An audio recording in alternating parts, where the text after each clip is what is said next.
What's up, vapors? Thanks for checking out Daily Vape TV. My name is Nick, and today we're going to be taking a look at the Council of Vapor Wraith Squonk box.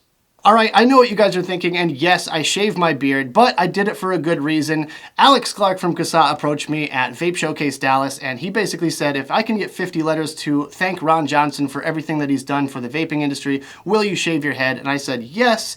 So he doubled it up and said, if I get 100 letters, will you shave your beard? Well, he exceeded that amount, and here we go. Shaved the head, shaved off the beard. I'm left with a Fu Manchu. I look a little bit silly, but you know what? It was good for a good cause. It raised a little bit of awareness. So make sure you guys check out CASA.org and August8th.org. I have the links in the description for you down there. Anyways, guys, let's go ahead and get started with this review here. Let's go ahead and start off with my declaration of intent.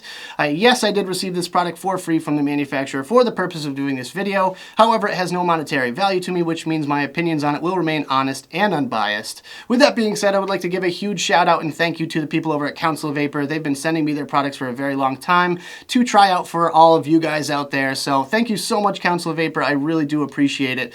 With that out of the way, let's go ahead and dive down to the close-up view, take a better look at this thing, and we'll go over some specs.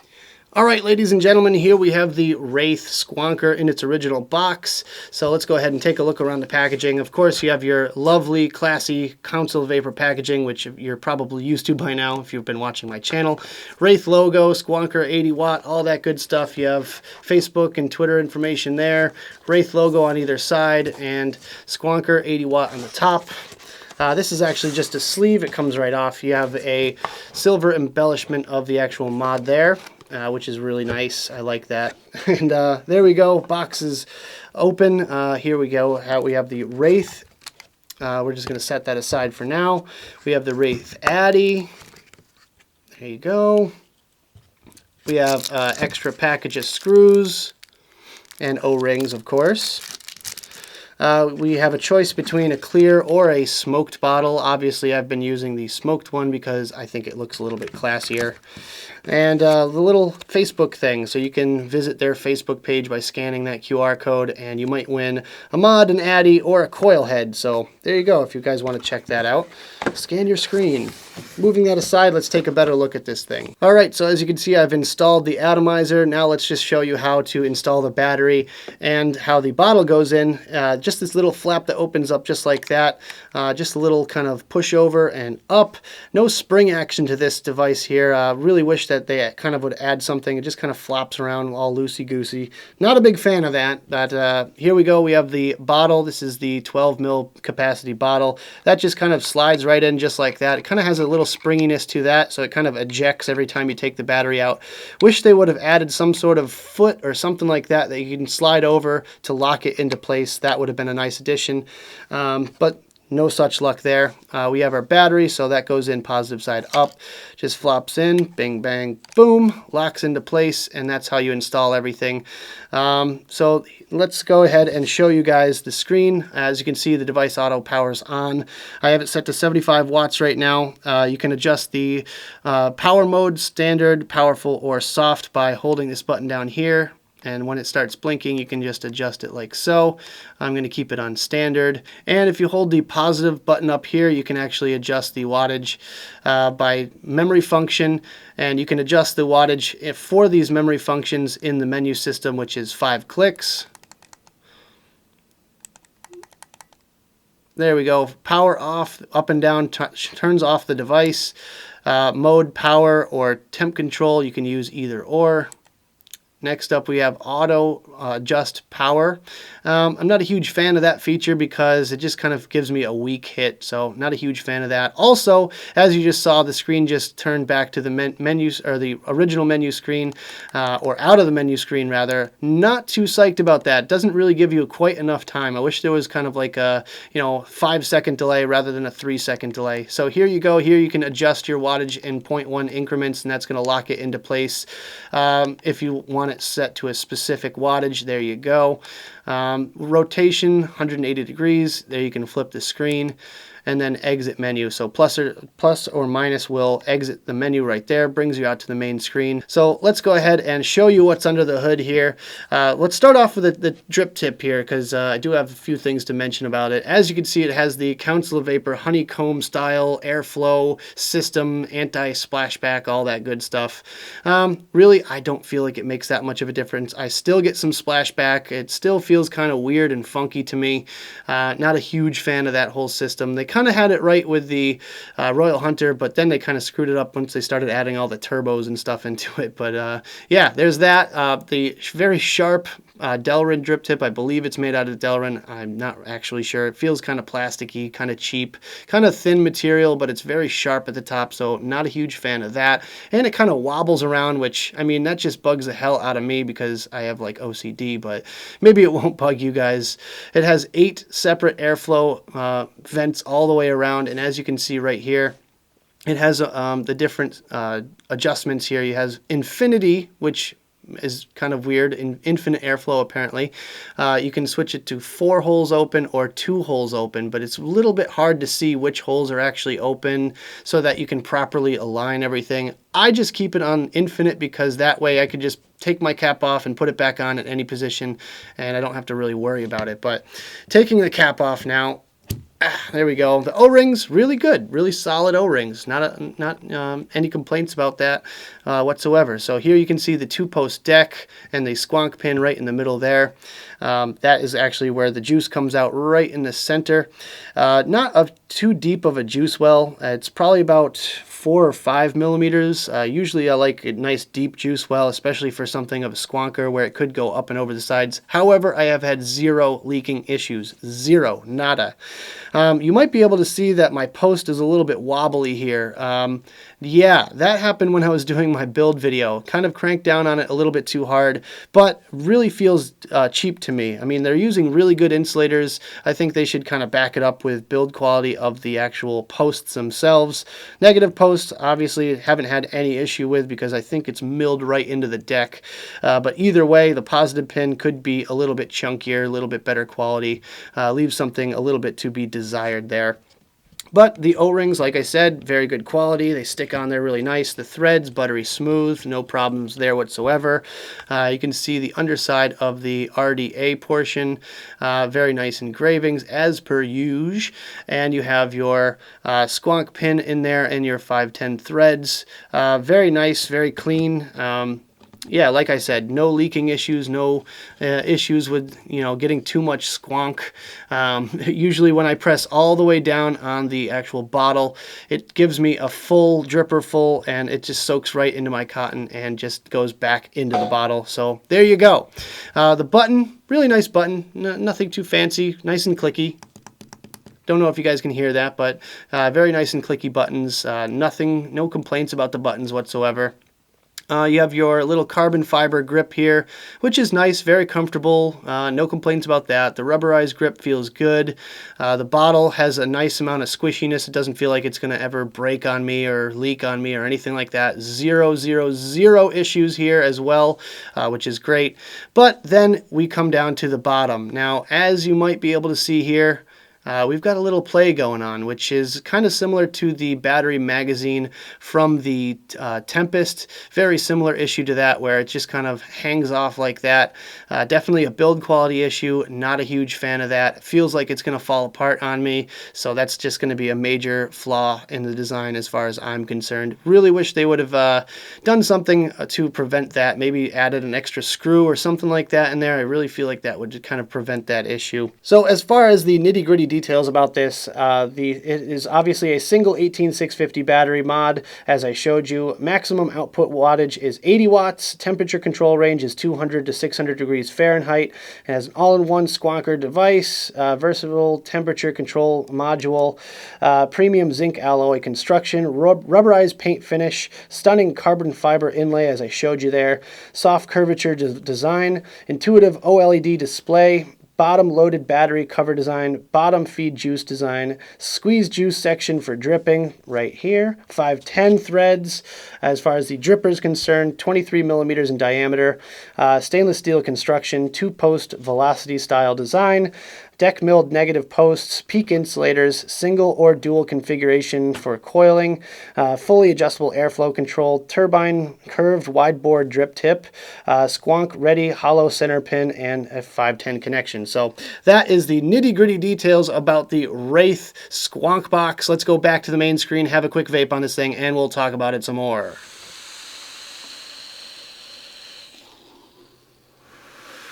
Alright guys, I hope you enjoyed the close-up section of the video. Now let's go over some of my personal thoughts, some pros, some cons, and whether or not I believe it's worth purchasing. Let's start it off today with the pros, and my first pro is that it's so convenient. Now, I did put this thing through the ringer by bringing it with me to a convention, but I also brought it to Boston, and the ultimate test for me is the long drive test. So I usually like to have about a 3.5 to a 5 ml tank with me at all times when I'm driving, because that way I know I don't have to stop and fill up my tank or get dry hits or anything like that. So this thing, as I said, has a 12 ml juice capacity, so every time I feel a dry hit coming on, I squeeze the bottle, it's ready to vape, it's dripped up, it's good to go, and you can just continue right on vaping. So definitely super convenient, passes the test for me personally. And my second pro is that it's reliable. This thing, you pick it up, you squeeze it, you vape it, you put it back down, every single time it's gonna work, fires right up, it's really quick on the startup, just everything about it just kind of screams reliability. Which kind of brings me to my third point, which is that it works as advertised. Really, there's not much else to it. It's a 75 watt box mod. There's nothing new about this technology. This chip has been used in a few other devices, but honestly, it just works as advertised. I really like the convenience of the Squonker. Just everything about this is just, you know, one step above what you're normally used to with the cheaper devices out there. So really good stuff. I really enjoy this one. My fourth pro is that the thumb button. I really like the way you grip onto this thing. I usually have my pinky underneath. I squeeze the bottle with my middle finger, and I have my thumb on the trigger ready to fire at all times. Now, I'm used to the Rig Pig, which kind of looks exactly like this thing. If you put them side by side, it looks almost identical, so I'm really used to the thumb button by now. For some of you guys out there, you might not find this to be a pro in your book. It might be a con, in fact, but honestly, for me personally, I absolutely love the way you grip it. And my final pro is that the rubber coating feels better than the Tempest. Now, I'm not sure if there's actually a difference between this mod and the Tempest mod as far as the coating is concerned, but I feel like this coating is just going to hold up a little bit better. I have seen a few Tempests actually shed their entire rubber coating off, which I was really disappointed with. It feels a little bit thicker and a little bit sturdier to me personally. I'm not sure if they actually did anything differently or it's just my imagination, but the rubber coating on this one feels a little bit more solid to me. I feel like it's not going to come off, and since it's kind of like a full wrap all the way around, it kind of has that like soft velvety feeling. Just really, really good in the hand, and definitely a big pro for me personally. There you go. All right, so let's move on to some cons. My first con is that the airflow is a little bit funky. Let's be honest. You saw it in the close-ups. It's kind of got that turbine effect going on, and all around, I don't know. I just don't see what direction they kind of were going for in this device here. I'm not a huge fan of the RDA to begin with, and the airflow just kind of put one step over the edge for me. Really don't like the airflow in it. Just kind of feels turbulent to me, and it just kind of, you're not sure what direction they were kind of shooting for, whether they want you to build it single coil or dual coil. Yes, it does work for both. I've got it built up with a single coil in there right now, but I had it built with a dual coil before, and I was kind of getting a little bit different airflow. It just doesn't really feel natural for me personally. Just not a huge fan of it, but I'll let you be the judge of that one. My second con is the quality is a little bit shoddy. As I showed you in the close-up section, it has that weird thing going on with the bottom piece, kind of similarly to the Tempest. It's got like that, you know, structurally not very sound, you know what I mean? Like, it feels like it's about ready to fall apart at this point, and it kind of makes me nervous.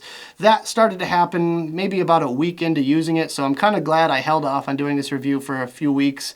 But yeah, definitely noticed that after a couple of weeks of use, and not even really too crazy heavy use. I mean, I threw it in my bag here and there, and it just kind of sat there for a while, but honestly, every time I pick it up, I notice that gap getting bigger and bigger. So I feel like that's going to break on me at some point. So definitely the Council of Vapor needs to step up their quality control, in my personal opinion. Moving on, the drip tip feels super cheap and it wobbles around. I showed you guys up close how the drip tip is just kind of cheap feeling. It's got those very sharp edges, which I'm not a huge fan of. If you're going to do a Delrin or a plastic drip tip or anything like that, make sure you round the edges off, because honestly it feels really funky on when you put it to your lips. It just feels kind of sharp, and not a huge fan of that. Also, it has the single battery dip issue, like I said, with other devices in the past. When you're using a single 18650 or even a single 26650, such as the Vapor Flask Stout, you're going to run into that battery dip issue. If you're running it at 75 watts and you get about to half battery, as soon as you press that fire button, it's going to start saying weak battery, which is definitely not a good thing. They're going to try to get you down to like 30 watts before you can even use the thing again, which I have a 0.19 coil in here, and at 0.19 at 30 watts, it just basically does nothing. So it's completely pointless. Battery dip is a major issue. Honestly, that's going to be true with any single 18650 device, especially at a higher wattage. You're pumping a lot of wattage out of a single battery, so that's where the issue lies, first and foremost. If this thing was a dual battery box mod, I don't think I would ever put it down. I'm just going to say that right there, let you guys take away from that what you will. And my final con is that the positive post on the RDA is cheap, and I believe personally that the RDA needs a complete overhaul. Really, I think the RDA on this thing is an ultimate fail. Not a huge fan of it. Luckily, I have my lovely little atomizer here, the Velocity V2, which I plan on trying that out on this device in the near future. Hopefully I'll pick up a few other Squonk Addies pretty soon to try out for you guys and let you guys know what I think of those, because this is the only Squonker that I own. However, when all else fails, at the end of the day, is it worth purchasing? Which brings me on to my last point here. So, is this device still worth purchasing? I'm going to say no overall, but yes in certain circumstances. So, personally, I don't own a Squonk box, and this is like my first one that I ever picked up. So in that sense of the word, then yes, I would definitely want to pick this up because I like a good Squonk box and I don't like Kanger, the lower end Kanger one. However, given the choice between this and the Kanger 160, I would probably lean a little bit more towards the Kanger version because they got it right with the 2 battery device. This thing here, single battery, definitely has a lot of issues. The RDA that comes with it is kind of useless in my opinion. I had some issues with it, just building it and things like that. I really feel like if they overhauled it and kind of built it from the ground up, even if they put a Royal Hunter with a Squonk pin on here, that would change everything about this device, I feel like. So really, what really doesn't do it for me is the RDA. The box isn't so bad if you can deal with the battery dip issue, but the convenience overall, I feel like makes it worth it in the long run, especially if you can find it a little bit cheaper than the MSRP, which I'll put a link in the description if you guys want to check it out for yourself. Anyways, guys, that about does it for this video. I hope you enjoyed. If you did, make sure you hit that like button and subscribe for more videos just like this. Leave me some comments in the box below of what you think of the Council of Vapor Wraith, whether or not you want to purchase one for yourself, or if you already own one, let me know your thoughts down there. I'd love to talk about it with you guys. Check out the advocacy links I have in the description. As I stated in the intro to this video, now is the most important time to fight for your right to vape. Make sure you support the Right to Be Smoke-Free Coalition and donate what you can, because they are the ones that are going to help us in this fight against the FDA. Of course, check me out on all my different social medias. I have Twitter and Instagram. Make sure you follow me on there. Like my page on Facebook. Check out my Snapchat. And if you want to give me a couple of bucks on my Patreon, that would be awesome as well. So anyways, you guys are the best. Thank you so much for watching. And as always, vape on!